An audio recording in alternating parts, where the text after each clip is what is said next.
सबसे पहले ये देखिए, आप अपने घर में एक नौकरानी रख लो, 5,000 रुपये महीने दोगे, सुबह आएगी शाम को चली जाएगी। लेकिन आपकी जो पत्नी है, एक बार ससुराल से आती है, जब तक जिंदा रहती है रात दिन ड्यूटी करती है। इसको कितने हजार महीना देते हो? फ्री फंड में काम कर रही है। ये उसका गुण देखो। और तुमको सुंदर भोजन बनाकर खिलाती है, फिर बचा हुआ प्रेम से खा लेती है। हाँ, कुछ पत्नियां ऐसी चतुर हैं जो पहले ही भोग लगा लेती है। बाद को पतिदेव का नंबर आता है।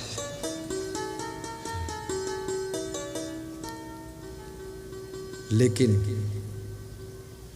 मैं कभी कभी माताओं बहनों को किसी के घर पधरौनी जाता हूं तो देखता हूं। कल मैं हंसराम जी के घर पधरौनी गया।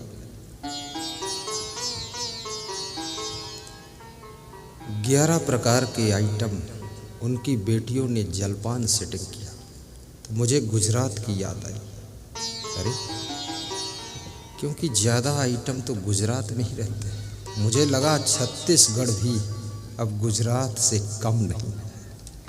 भक्तों की भक्ति में दम है। गुरुजी सभी आइटम खाएं ये जरूरी नहीं है, उनको दिखाना भी चाहिए। दृष्टि भोग लग गया। कुछ खाएंगे, कुछ बांटेंगे, कुछ आपको देंगे, कुछ देख लेंगे, पर सब प्रस्तुत है आपके सामने। और ये भी याद रखना, कई भक्तों से मैंने कहा कि तुम अपने घर में खाने का प्रबंध मत करना, क्योंकि भूख ना हो तो भक्त से मेहनत भी नहीं करवाना चाहिए। तो माताओं बहनों को मैं देखता हूं घर में ऐसा दौड़ दौड़ के काम करती है। जिस गृहस्थ के घर में महिला ना हो, उस गृहस्थ के घर की महिमा भी नहीं रह जाती। सूना सूना लगता है। जब आपके घर में बहुएं होती हैं, तुम्हारी पत्नी है, माँ है, और जब उनकी चूड़ी बजती है और पायल बजती है, और इधर से उधर वे किचन से बेडरूम जाती हैं, तो घर में ऐसा लगता है चहल पहल हो रही है। चहल पहल, धूमधाम है। जिस गुरु के आश्रम में शिष्य ना हो, संत ना हो, महात्मा ना हो, आश्रम भी शमशान भूमि है। वो तपोभूमि नहीं है, शमशान भूमि।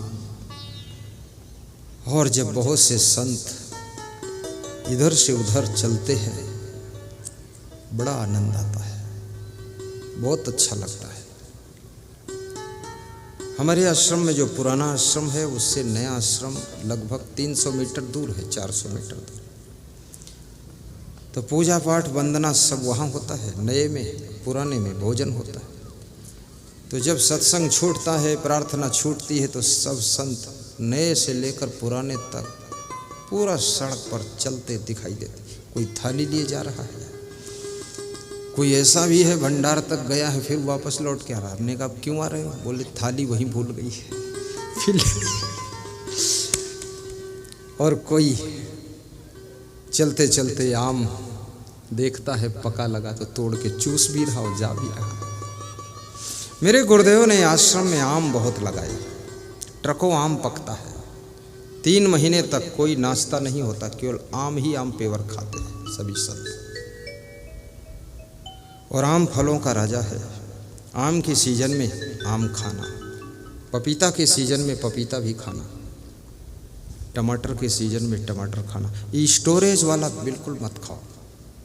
सीजन में जो आ रहा फल ताजा, उसको खाइए। और हर फल आपके शरीर की आवश्यकता है। ये जितनी सब्जियां हैं, हरी सब्जियां, ये भाजी जो बोलते ना, क्या बोलते हैं? लाल भाजी, लाल भाजी, हरी भाजी, पीली भाजी, नीली भाजी, ये सभी भाजी ये बहुत फायदा करती है। और आपके घर में अगर बाल गोपाल नहीं है, नाती नतनिन पोती पोता, तो आपका घर आपको आनंदित नहीं कर सकता। इसलिए इतना पुण्य कमाओ कि आपके घर में सुनसान कभी ना हो, शमशान कभी ना हो, आपके घर में धूमधाम हो। नाती पोता पोती नतनिन बेटा बेटी सब चहल पहल से घूमते रहे। और घर भी बड़ा बनाओ, सबके लिए अलग अलग कमरा, और आपका सबसे बड़ा कमरा, और एक कमरा गुरु जी के लिए भी बनाओ। कभी आओ ना आओ पर कमरा है तुम्हारा, ऐसा बनाओ।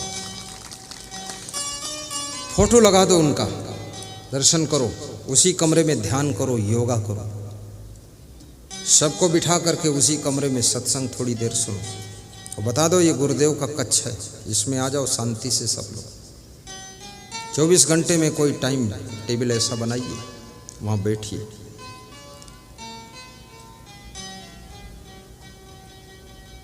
और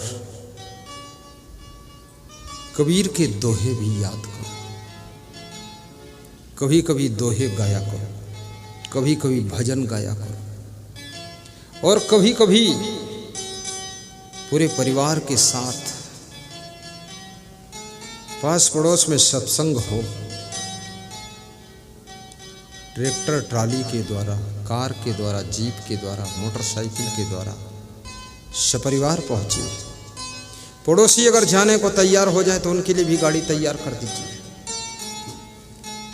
मेरे जन्मभूमि के पड़ोस कार्यक्रम था लखीमपुर खीरी में, जन्मभूमि वहाँ से बस 18 किलोमीटर। तो मैंने कहा जिस देश में जन्म लिया बलिदान उसी पर हो जा। तो मैंने एक भक्त से कहा तुम्हारे पास कितनी बसें हैं? मोहन वाजपेयी बोलो। बोला 65 बसें हैं। मैंने कहा मेरी जन्मभूमि से पूरे गांव को बुलाना है। बोले एक भर जाएगी, एक में तो बैठते हैं 100-100, बड़ी बस है। तुमने कहा किराया तो नहीं लोगे? अरे बोले तेल भी नहीं लूँगा।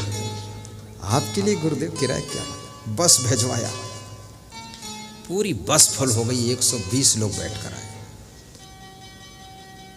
गांव के लोग बोले ये लोग संत होने के बाद, महान बनने के बाद भूल जाते हैं गांव को, पर ये संत जी ने बस भेजा है सबको लाने के लिए। मैं सोचता हूँ जिस गांव में हमारा जन्म हुआ है उस गांव के लोगों का भी तो सुधार होना चाहिए, उद्धार होना चाहिए, बेड़ा पार होना चाहिए। अन्यथा वे चुपके बीड़ी पीते रहेंगे, गांजा पीते रहेंगे, बुराई में फंसे रहेंगे, बर्बाद होते रहेंगे। तो उस गांव का संत पैदा हुआ, दुनिया में खुशबू फैला दिया और जन्मभूमि सत्यानाश हो गई। बहुत खुश हुए। हमारे गांव में बहुत सी कुछ ऐसी जातियां जो गरीब भी हैं। प्रयाग कुंभ में जब हुआ कार्यक्रम, वहां से जितनी टीन सेट थी 600 टीन के तख्ते पूरे गांव के गरीबों को बंटवा दिया। ट्रक से भरवा के हमने कहा पहुंचाओ, जिन लोगों ने बचपन में हमको गोद खिलाया है, हमको देखा है, उन बूढ़ी आंखों वाले लोग कमजोर हो चुके हैं, उनको टीन सेट दान दे दो ताकि वो भी थोड़ा अब छाया पे रहे। ये छप्पर के घर खत्म करो। वास्तव में जब तुम्हारे पास में धन बढ़ने लग जाए, पड़ोसियों का भी ख्याल करना।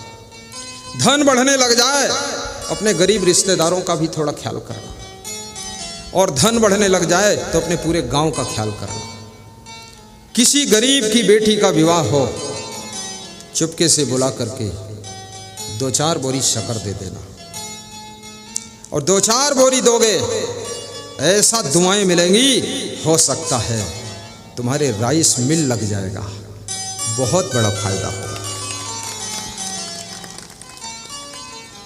कन्यादान में भी मदद करो, उपकार है ये। किसी की बेटी का विवाह न हो रहा, मदद कर दो, सेटिंग करा दो। और किसी के घर में पति पत्नी में झगड़ा हो रहा है, थोड़ा समझौता भी करा दो, नहीं लड़ मर जाएंगे, कटपिट जाएंगे। दयालु दिल बना लो, स्वयं सुखी रहो, दूसरों के लिए भी सुख बांटो। और इस संसार में सत्संग सबको सुनवाइए। मोबाइल से सत्संग का जो प्रोग्राम है इसको अपने मित्र मंडली में शेयर करो। और जब सत्संग में आओ तो व्यास गादी का फोटो खींचकर, श्रोताओं का फोटो खींचकर फेसबुक में डालो, व्हाट्सएप में डालो, प्रचारक भक्त बनो। और अगर इतने भक्त प्रचार में लग गए, सबके पास मोबाइल है, तो जन जन के बीच में सत्संग पहुंचेगा, उनका सुधार होगा, उनके घर में सुख शांति आएगी। मनोज भाई पटेल आनंद जिला गुजरात के स्वामीनारायण के भक्त हैं, स्वामीनारायण पंथ वहाँ।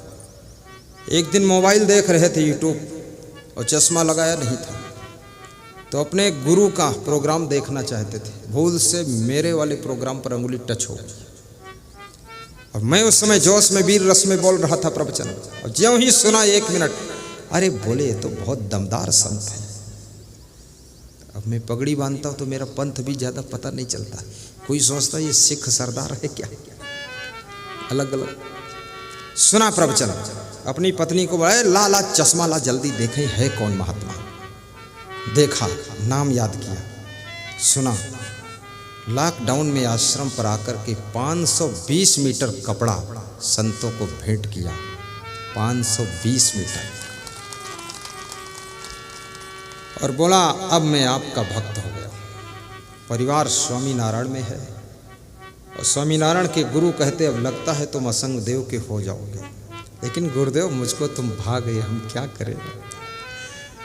अब आपके साथ गुजरात में प्रोग्राम करूंगा, इसलिए फेसबुक में प्रवचन डालिए, शेयर कीजिए, व्हाट्सएप पर भी डालिए, प्रचार कीजिए।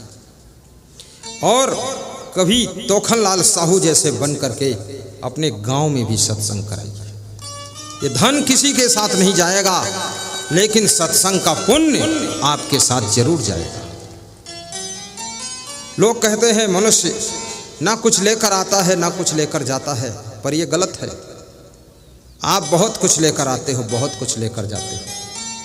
पाप और पुण्य के संस्कार लेकर के आत्मा धरती पर आती है और इस दुनिया से पाप पुण्य के कर्म संस्कार लेकर के जाती है। इसलिए आप स्वतंत्र हो, जो 100 साल की जिंदगी मिलती है, इसमें इतना पुण्य कमा लो कि जब आत्मा यहाँ से विदा हो तो धर्म के सिंहासन पर बैठकर आपका प्रस्थान होना चाहिए।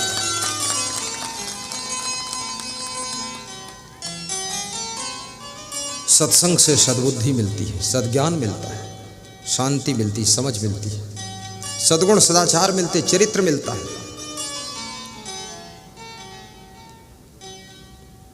राजस्थान में मेरा सत्संग था, 3 बहुएं व्यास गादी पर आकर मुझे धन्यवाद देने लगी कि धन्य हो प्रभु, आपके सत्संग से हमें बहुत शांति मिली। तो हमने कहा तुम आई थी सुनने के लिए क्या कल? बोले मैं तो नहीं आई थी। हमने कहा फिर शांति कैसे मिल गई इतनी दूर से? तो बोली मेरी सासू आई थी और सासू सुनकर गई तो सासू पूरा चेंज हो गई है